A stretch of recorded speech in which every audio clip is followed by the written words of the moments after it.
television. I want to build the most technologically advanced home that anybody's ever built. Open the imaginary door. Now you know it's me.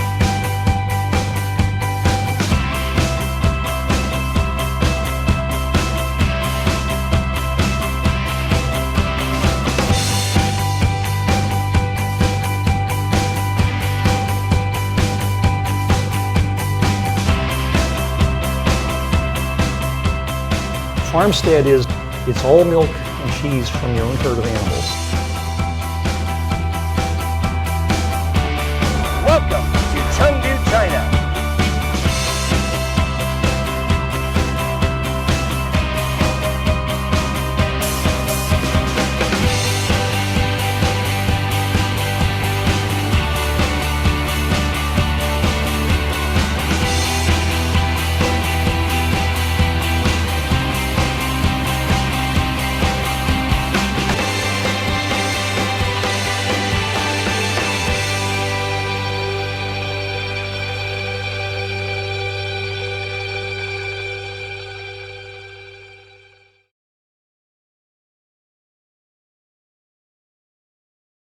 We're talking about fathers and fatherhood. You know, it's a great time for kids right now.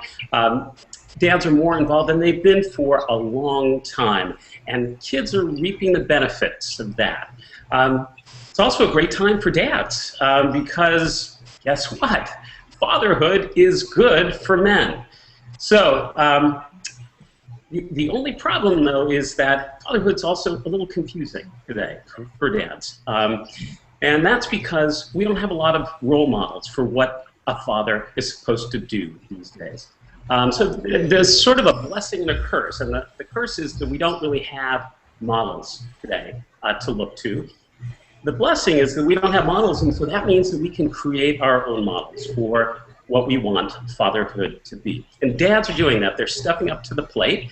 For the first time in recent history, dads are prioritizing family life over work. So today we're going to talk about fatherhood and fathers, and we've got a couple of guests joining us. John Badalament. Hi, John.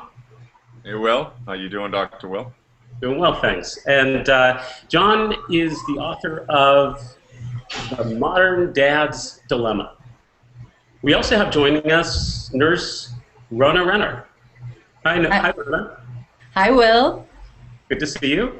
Great to see you. Nurse Rona is a parenting coach, a temperament consultant, and she is also the author of the upcoming book, Is That Me Yelling? Love that title. So why don't we start with you, John? You know, I had said that fathers are expected to be more involved today, and you know, most dads welcome that. But for most of us, we had dads who had completely hands-off approaches to parenting. So that really leaves us uncertain about what we're supposed to do. So tell us, John, what are we supposed to do as an involved father? What does the modern dad look like? Well, here, I'll start with a question that I pose to dads today. Might be a good thing for people to think about, you know, whether you're on your own or in any kind of relationship. Really, it applies to moms as well, but I think of it as a vision statement. And I say, imagine 20 years from now, your kids are interviewed for a documentary film about you or about your relationship. What do you hope that they say to that interviewer 20 years from now, 25 years from now? And what do you hope they don't say about you and about your relationship? And the answer to that question then becomes sort of food for thought as to, okay, well, what do I need to do in order to get those kind of responses? What do I need to do today? So when I think about that question, what do I hope? I hope my kids say, you know, that I was there, that I was present, that that we had a good, solid relationship. They could come to me when they had, trouble, when they had joy in their life, that they would come to me, that we'd be connected. And I would hope they don't say, Dad was too busy writing books about fatherhood. to be involved in my life. Dad was too busy. He wasn't present when he was there, and all those kinds of things. And then, so the point is to then say, okay, well, what do I need to be doing right now, and what is my plan? And I asked that question. I put it in the form of a vision, like a company has a mission statement. This is a dad's vision statement to say, you know, because we have to close the gap between what we want, what we say we want, and I think what we're doing today as men. And in our relationships, that's critical. So I think the dilemma for a lot of guys is how do I get what I wasn't given? So how is it that I can build this connection, this close relationship with my kids that maybe I didn't have with my own dad? And that isn't to say that you know, past generations of dads didn't have good relationships, but it is to say that the job description is so radically different today, and the expectations are higher from women, from ourselves, from society in general, that the challenge is really how to do that in mostly in a void. And I find that most dads really do have a clear vision that they want to connect with their kids. They want intimacy. They want closeness. They want connection. Then the question becomes, all right, well, how do I do that? How do I build that kind of relationship? Well, that's a great exercise for dads to do and to be thinking as a real tangible way to think about this. Rona, I'd love to hear from you just about you know, how fatherhood has changed. I mean, your first child was born in 1970. Your last child was born nearly 2 decades later. You're a grandmother. I'd love to have your perspective on just what you've seen in terms of changes in fatherhood over time. Thank you, Will, and I love John's question also. Really terrific way to start thinking about this. I think what's key is that when I had my first child, my husband at the time really couldn't come into the delivery room unless we really pushed. You know, we really forced the issue, and he had to wear a mask over his face. And starting from the moment my son was born, there was a different relationship between child and father compared to 20 years later when my daughter was born, and my husband Mick, my second husband, was so involved. He was there with me the whole time. We were in a birthing center. And so from the beginning, he was holding my baby, soothing our baby, and that says a lot in terms of how far we've come in terms of father involvement. I think the other changes are about men really defining what they want as a father. It's not a set path. It's not a set goal. I see my son and my son-in-law, and they do the lunches. They hang out with the kids as much as mom. They're there emotionally. They're connected. And they're also, of course, stressed about how to balance everything. But there's no question in their lives that their children are a top priority. Now, we also live in the Bay Area, and I think this is clearly a place where dads are wearing front packs, carrying babies around and taking care of them. So I think there's been a huge shift in terms of what society expects, but also fathers' emotional connection to their kids. I think dads have always loved their children, but somehow they were relegated often to the position of mother's helper rather than partner in this amazing task of raising a child. Well, you've raised a lot of points that I hope we come back to, the kind of the work balance kind of question, and also this changing way that fathers are having to find their own way now today, and that they're doing that. So thank you, Rona. And I'd like to bring in all the other dads who are with us now. Hello, dads. Hey, Will. Hi, Dr. Will. Welcome. So, I think it would be nice to think about our own fathers for a moment. I think oftentimes when we become a father, it's for many men, it's the first time we actually think about our own fathers and our own relationship with our fathers. And then we also think about how we are in relation to our fathers. We compare ourselves to how we're going to be a dad. In fact, in the United States, it's pretty evenly divided, where 1/3 of dads kind of want to be just like their father. Another third want to do everything different than what their father did. And then another third want to be better than their father was. So I'm sort of curious sort of where you all fit on that, and in terms of how you think of yourself in relation to your father, or how your father has affected you in your parenting now. Anyone want to jump in on that?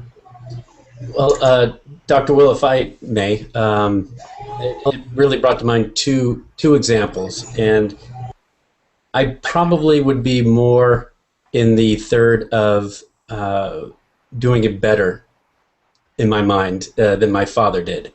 And one example would be, my father was not exactly the warm and fuzzy type. He never said the words "I love you" or demonstrated it in hugs or anything like that. And I vowed, as a young man that I would make sure my kids knew that, telling them I love them every day, hug them as often as I could, even through the teenage years. And it was years later that I realized that my father said he loved me in his own way, being home every night, providing for us, being a good, solid, honest man. And that's how I knew he demonstrated it. I just kind of took it on my own to make sure it was demonstrated, to make sure my kids knew it. The other example that popped in my head was both my parents were grew up in the Depression, and they were very frugal. They didn't spend a lot of money. So I would, we didn't go out to dinner very often. We didn't stay in the hotels. Not a lot of luxury at all. And so I think I took it upon myself that I thought it would demonstrate being a better father and a better provider. If, hey, let's go out to dinner. Let's stay in hotels and go on vacations. And what I didn't do, what I lacked in that, was balancing that out with a sense of gratitude from my kids. And what I think kind of developed was more of a sense of entitlement. So I let them down, in my opinion, in providing for them. I don't have any problem with. If I have the means and I can do things for my kids, that's great. Where I felt I've let them down is, not showing them the other side, not, making sure they were aware that they were very fortunate to have the things that they had. And I'm curious if others had opinions about that, but, it's kind of funny as you get older and you see your kids evolve and change, you kind of realize all the things that your dad did do right, things that you vowed as a man, I would never do that. And then you find out in retrospect that many ways that they were very solid and very loving parents. And it's a lesson I learned. Just being there every night, and as you said, that's a huge thing, and that's hugely important. Anyone else want to comment on that? Yeah, when Jim was talking about that, it kind of triggered some things with me about my relationship with my dad, and the fact that there were a lot of times that he was really busy with work. He's also in the military, so there wasn't as much give in terms of what he could and couldn't choose to do with work. So there were a lot of times that he wasn't there as often as I wished, and I know as much as he wished. We've talked about it since. And in a way, my mom took on some of that burden in terms of kind of a higher percentage of the relationship, so of parenting. So there were a lot of times where he worked really hard on making it up in terms of spending more time with me, camping trips, Boy Scouts, that kind of thing. And it's I think part of his personality that was kind of not sure how to deal with this because he was so deeply involved in his work. And what it comes down to is I see myself falling into those same patterns. although I have more of an emotional connection, I think, than my dad does, as a result of my mom, who's kind of the polar opposite in terms of being a very emotional person. I connect with people pretty quickly and pretty deeply, and I think I bring that to my kids in terms of a connection. But I do see myself falling into patterns of working and being away from the home much more often than I'd like, not being there as much for my kids as often as I'd like. So that's kind of what I have concerns about sometimes. Well, it's great. It's really great, David, that you're thinking about that and you recognize that, because, of course, as much as we might like to, we're never going to be perfect fathers. It's impossible, and none of us are. And it's really just important to kind of understand where our limitations are. That's the only way that we're going to be able to make the changes we ultimately want to make. So, Rona, you mentioned the work-life balance, family balance. I think it'd be nice to talk about that now. There's really been a shift for us as men. Again, here in the United States, in the 1970s, when we asked men this, a third of men said that they struggled with balancing work and family life. Today, that number has gone up to over half of men say that they struggle with that. So I'm curious how you all feel like you're doing, dads, with sort of balancing out the work and family balance. David spoke to that already. I wonder if anyone else wants to comment on that. I'd like to comment on that. And I'd add to that the work piece about social and exercise, meaning certain aspects of life that were once priorities, social connection with others, exercise, have become far less important as a result of being a parent. And yet, in some ways, they perhaps ought to be as important or more important in terms of having that quality of life time. And for me, in terms of work, as I think about it, work has definitely taken a second place in my life, maybe even a third. Historically, I was very motivated around work. I don't have the energy, I don't have the motivation that I once had for it. I'd rather be home. As a parent of a child who's almost 3 years old, I'd rather be home with him. He's far more enticing. It's far more draws on my heartstrings than work in some ways ever did. And yet I'm someone who has been driven by work throughout my life. So it's a conflict that I continue to deal with, and it's a conflict that at this point, what gets shortchanged is the work part. And I think my partner and I'm also a gay man, my partner and I both have that issue because we're both working dads. And I think the way we try to approach it, to try to juggle it, is to try to prioritize balance and talk with each other and come up with a balance and find out what the other needs and be there to support the other person as much as we can. But it's not easy, and I don't think I'm doing a very good job of it.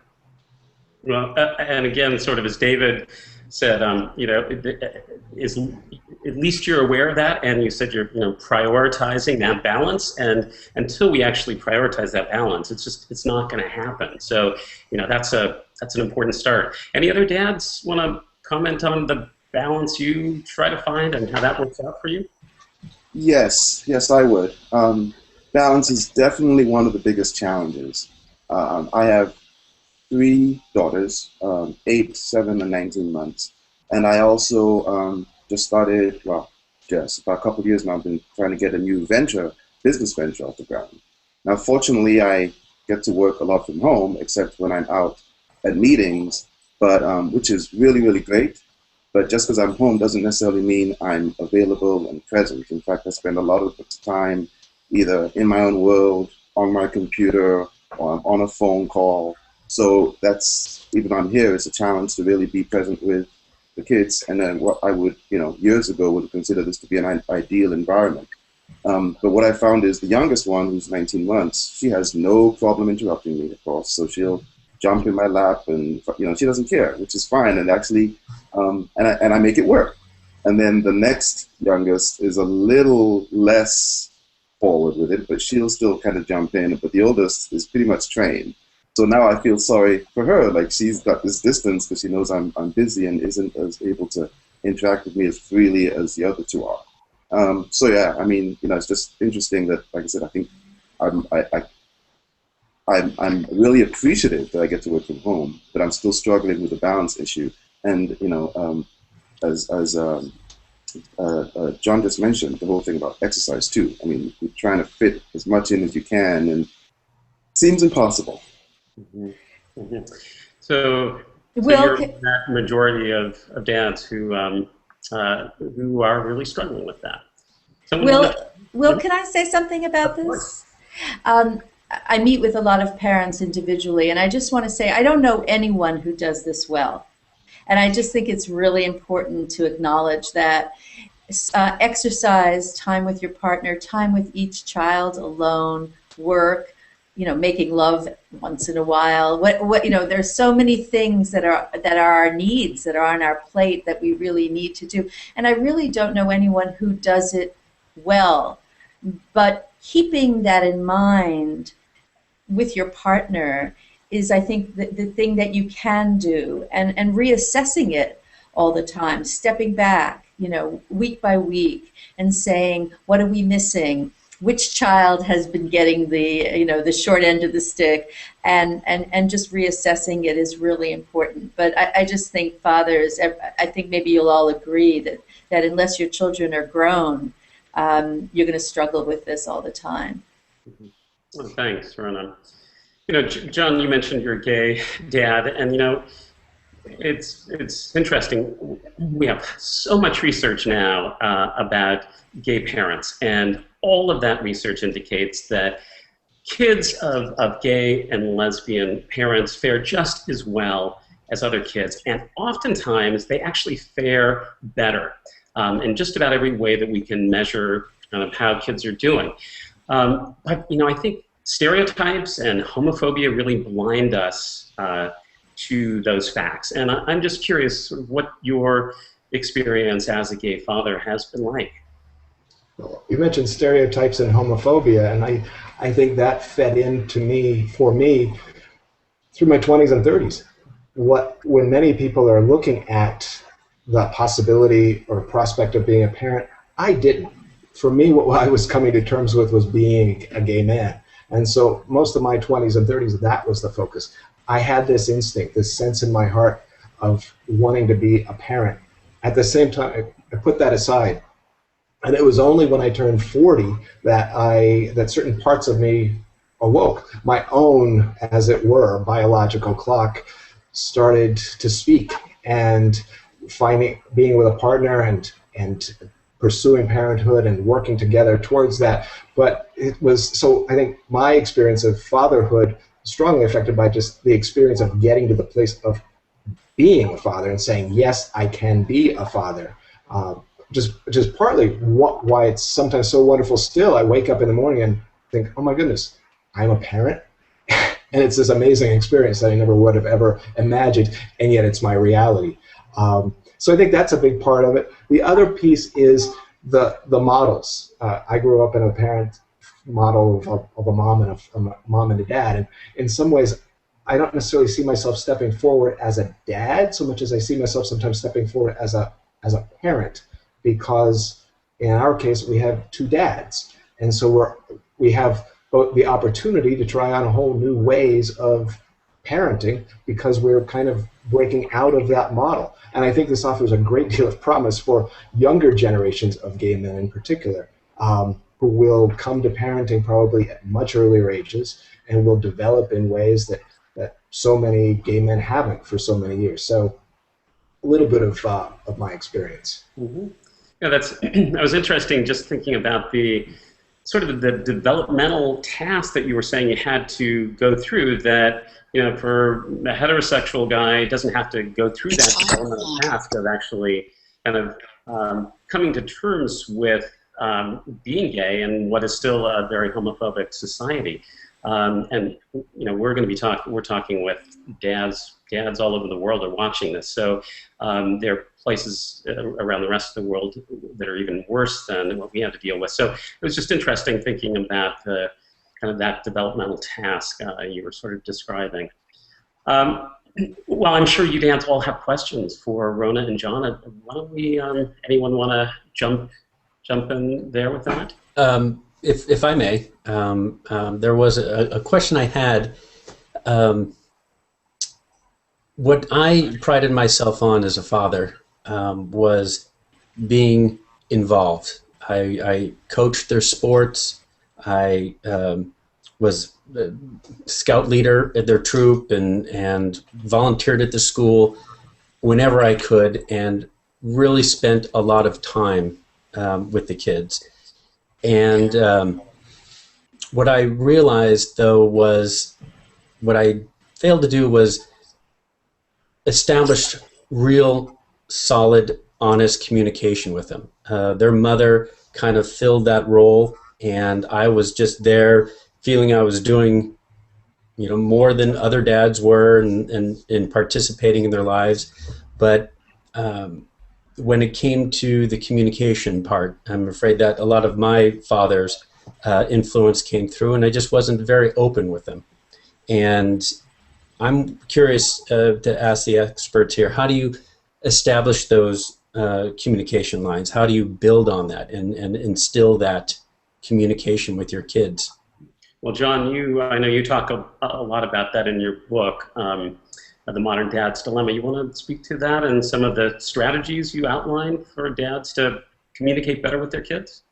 Sure, yeah, and that's the way you put it was, I think, really well said, in that I think a lot of us feel, a lot of dads I talk to for the book and in my work in schools, say something similar around, feeling like they're doing a lot. They're involved. They're doing the coaching. They're in the scouts. They're playing a role at school, and that all is really critical. And that does build a foundation for communication. I think that's important to. And maybe you're probably a little harder on yourself than maybe even your kids would be. But you have to have that foundation of time. It's what my friend, colleague Terry Real calls a precondition for intimacy. And that is, you have to have time. You can't have intimacy and connection if there is no time together. So I think that is fundamental. And that time doesn't always have to be doing things. That time, I think, is also having the kid just being there, just being around, having them see us do the dishes, having them see us do what it takes to run a household. That's all very important too. I think it does make a sort of a foundation. But in terms of actual verbal communication, which I think is really the elephant in the living room of sort of men's development at this point, which is, I think we need to raise the verbal bar. And the way I think of communication and connection is there's two important aspects to it. One is knowing, and the second is being known. So that's sort of my mantra for connecting with anyone, really, but specifically around kids. I have to know who they are. That means knowing what bothers them. That means knowing what their moods are, knowing what they need, knowing what they're doing at school, who their friends are. And I actually have an activity that I'd love to make available somehow called the Modern Dad's Quiz. And it basically is just a series of questions like that. What can you name 2 things your kid's done in school in the last week? What is their favorite device these days? And a whole range of questions to get you thinking about, well, how tuned in to their life am I? Because you can't, again, build connection without knowing what's going on and who they are. And then the second part of that is being known, which is letting them into who you are. And I think, again, for a lot of guys, that's a challenge. It's certainly something different for most of us. And that is really a good way to do that is through storytelling.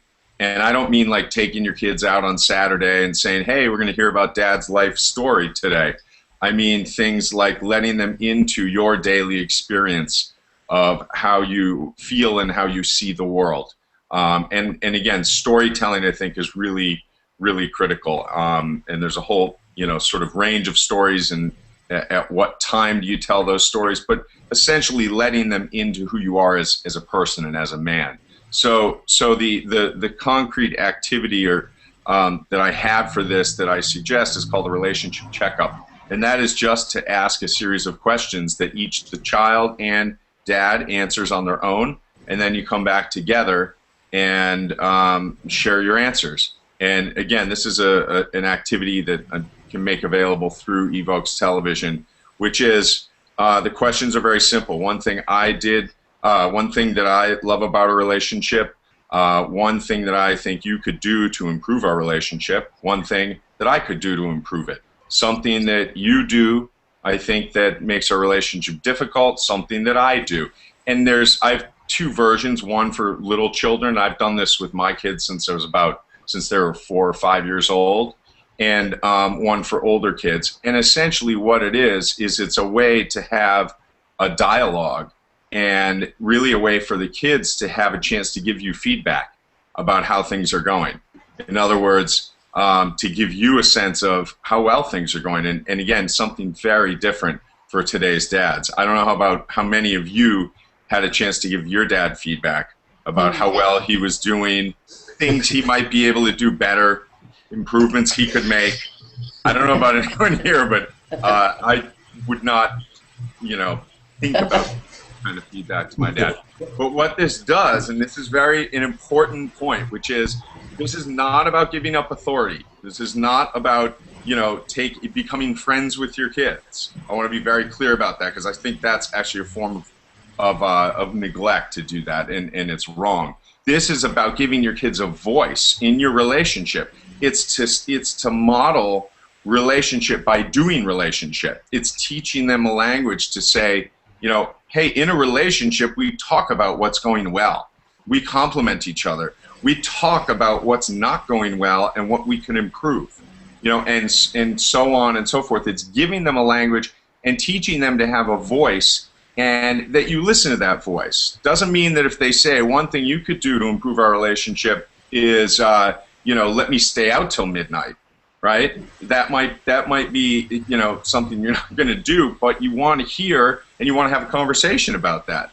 We all know that nothing good happens after 11 o'clock, might be your response. But the point being that we want our kids to have a voice, because when our boys grow up and they're men, we want them to be able to speak about what's happening inside of them to their partner, to their friends. When our girls grow up to be women, we want them to be able to speak up and say, this is what I want, this is what I need in my relationship, and this is what I need from you.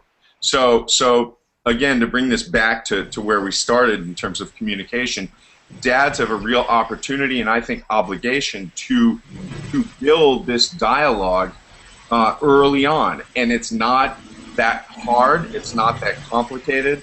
And again, I'm talking about a very specific and concrete way to do this, but it does take courage to do something different. And it's easier, it can be easier just to say, I'll let mom take care of that kind of stuff, or I won't, go out of my comfort zone. And that's really what modern fatherhood's about, is stepping out of our comfort zone, because again, we have a vision of fatherhood that is, we want closeness and connection, and again, for most of us, that we didn't have with our dads, and we want to make sure we do that.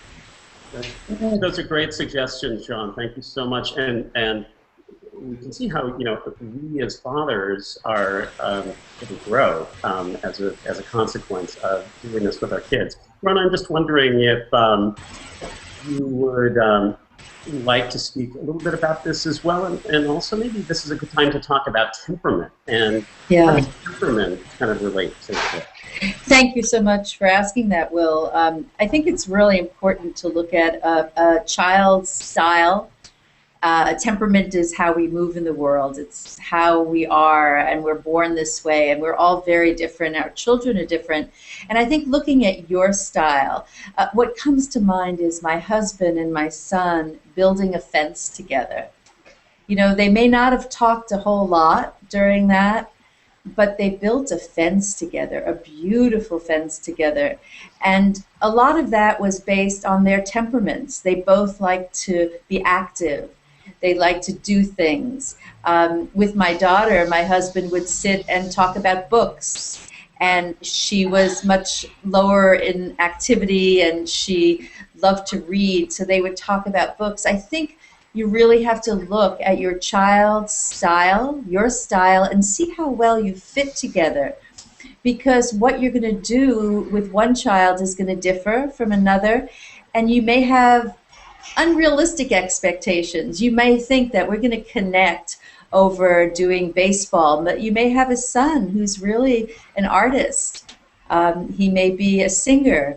He may be someone who doesn't want to do baseball. And so it's really important for us to put aside some of our expectations based on our own father, how we were raised, and also what we think society wants us to do. I also appreciate what John said about talking about the hard stuff. If you lose it with your child and you have one of these intense temperaments and you blow up, one thing you can do to encourage really good communication is to go back and apologize. To be able to say to your child, I'm so sorry, I really lost it, and here's what I'm going to do differently. Again, you may have a very sensitive child who needs to see that you're willing to apologize. So there are so many different ways to connect if you could be honoring who you are and honor who your child is. So, Rona, I bet there are a number of viewers who are probably asking this. So what if there isn't a good fit? What are some other suggestions you have for parents who are dealing with that kind of lack of a good fit? Well, I think that's where we grow, Will. Part of that is if my child is very, very high in activity and I'm sensitive and quiet, you might find you get triggered a lot by your child's energy level.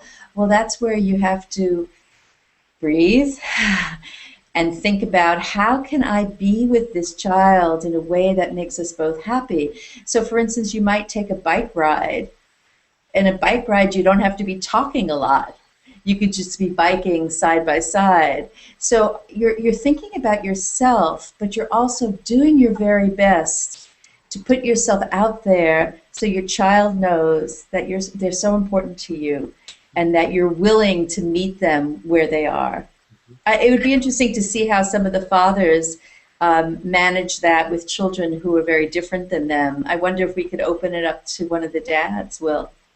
Well, let's do that. Before we do that, I just want to mention that we got a tweet from Jess Bart William, who just asked us, does Rona have a book?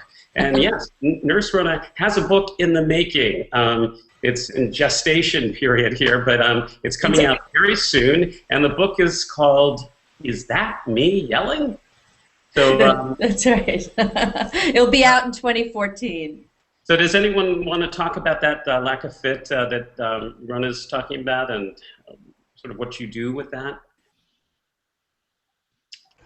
I'll take a stab at it because I have, as I mentioned, I have 3 girls, and I grew up with a brother who was about 15 months younger than me, so that was my experience growing up. So I'm navigating how to connect with my daughters as girls.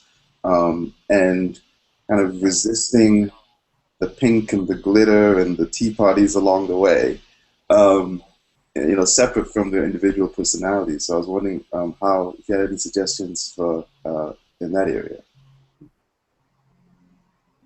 Rona, you want to pick that up? Yeah, that's great. I love that you're resisting all the pink. It's so tempting to just go there, and yet we really want to give girls choices about how they can look and what they can do. And I think each child is going to present to you different things they love. And it's really about paying attention, isn't it? It's really about noticing, just what John was saying about finding out what they like, who they're friends with. And I think that one-on-one play time together, we call it special time sometimes, where you just watch and say, honey, I have 15 minutes. What would you like to play with? And then you watch and see what excites them, what makes them happy, and then you offer opportunities. Like for a little girl, you get the ball out and you start playing ball and you see, she does like this. It doesn't have to be about the princess and the wand. I think it's really about your attention. Mostly that's important. Mm-hmm. Sort of like the time too that is, it's not, and I think John made this point, it really isn't. I think it's so important for fathers to get this because we oftentimes try so hard to do the right thing today. But you know, the simplest things are all our kids need. It's really the time that we spend with them that's really the most important, not how we spend that time. So just being on the floor with them, just listening to them, and reading a book or cooking with them, all of those things are great. So I'm wondering if there are any other dads here with questions for John or Lena? Yeah, I've got a question, actually. So I have a son and a daughter, and there are different ways of relating with them, and I always make sure I go out of my way to let them be who they are and not, you know, like you were talking about the pink and things like that. I make sure that I go out of my way to feel from them what they want to be more of and what their natural inclinations are. And I'm having a daughter and also having a son makes me, you know, I rely on my wife to help out too, but there are certain things where we're like, hey, you know more about this, or you know more about that, especially birds and the bees and things like that. So I just kind of wanted to throw out there the differences between raising a son and raising a daughter. I just kind of wanted to make that a general question for the experts. Yeah, I think that's great. And I think that, you know, the pink battle is you have to choose your battles too, because I think a lot of guys and women too resist, you know, there's a lot of us that don't like the Disney version of girlhood, and yet you also, I think, have to take that with a grain of salt and say that just because, you know, she's into this now, first of all, you're not going to win the battle. It's Clarabelle or whoever is going to win. But second of all, taking a step back and saying, all right, you know, there's more to her than this part of her, and she's going to grow, and that's going to change. And I can attest to that. I mean, my daughter was, you know, here I'm somebody who studies gender. I've made a film called Gender Traps, how marriage problems start in kindergarten. That's all about these stereotypes, and yet there I am sitting at the tea party wearing a pink tutu. So it sometimes you got to kind of go with it. And I don't want to overstate that, but a big part of this too for any, I think one of the things as dads that we overlook and that we miss, and that I think women have a much better handle on, and that is we don't look to each other as resources. And it's kind of stating, here we are right now doing this, and I think this is part of the you know, the great part about modern fatherhood is we have Google Hangouts like this that we're getting together, but by and large, there's still, we don't as dads turn to one of the best resources we have, and that includes other moms. I don't mean to say that it's just dads, but there is a very important aspect of connection and help and support that we forget about, or we discount, or we simply are afraid of, and that is other guys. And the way that I really encourage dads to think about this, you can do it informally, and a lot of guys do, and I think that is part of what's changing with the next generation of men. But informally get together and make a point of talking about parenting at some point during the night, because as you all know, we're very good at going out and talking about nothing, or talking about, you know, sports or competition. I mean, geez, in 10 minutes or 20 minutes when we're done, I'm going to be going down to meet a bunch of guys to watch the Boston Bruins pummel the Chicago Blackhawks. But that's besides the point. And actually, that isn't the group that I'm meeting is our dad's group from the school. So I encourage you to either get together with just informally with other dads and talk about what's going on, talk about the tea parties, what's working, what's not working. But even better, go to your kid's school and figure out where you can plug in. And I really encourage schools to start, and dads to start dads groups, dads clubs. There's a number of different models for this, but it's also a way to kind of get two birds with one stone, which is being involved in their academics and being involved in what's happening at school. Also is a way of connecting with your kid, and in the, you know, day and age where time is scarce, that's an effective way to do it. But So, that's John, thank you, John. We're going to have to wrap up in just a moment, John, but thank you for that. And I'm just wondering if any last question that... I have a question for Rona in particular, and I'm interested, Rona, in any guidance you have for gay dads in defining and establishing parental roles as two fathers in relationship with one another, given that we, like most people, grew up in a model of a father and a mother. Well, I think it's a wonderful time for gay dads. I've talked to many gay dads. I've watched many gay dads. And one of the things they're able to do is redefine that role of fatherhood and motherhood, again, based on temperament. You're defining what you're doing with your child based not on gender or conditioning. You're basing it on who you are. What are you good at? You may be good at the emotional piece. Your partner may be better at the homework piece. You may be really great at going to schools. Your partner might not like going to school. So here you are, two people trying to decide together what your strengths are, what your weaknesses are, what your children need. And again, you're not as constrained by how you were raised, because many of us were raised by parents who had a lot of chains put on them in terms of what their role could be.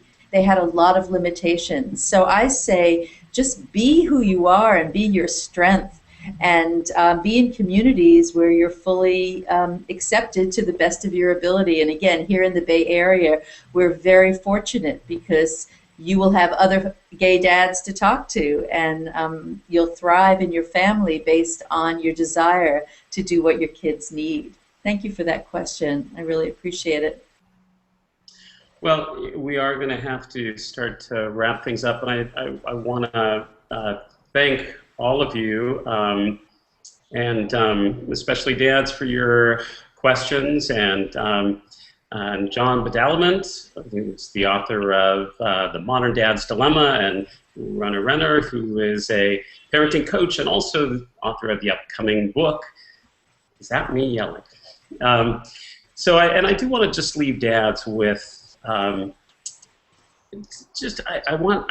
hoping that dads will take some pride in thinking about the fact that they're involved with their kids. We didn't really talk much about the consequences of fathers being involved with their kids, but they're really profound. We know that these kids do better in every way that we can measure. They do better in school and have more friends and better relationships, less likely to get in trouble, better cognitively, behaviorally. So, and that is just when a father is spending time with his kids, just involved with his kids. It doesn't matter so much how you spend that time, but just being there with them. So I hope dads really, who are there spending time with their kids, really do feel a sense of pride in just the profound effect that you are having on your kids and their lives. So again, I want to thank you all. You're watching evox Television, and it's been a pleasure to have you join us. We look forward to seeing you later. Bye-bye.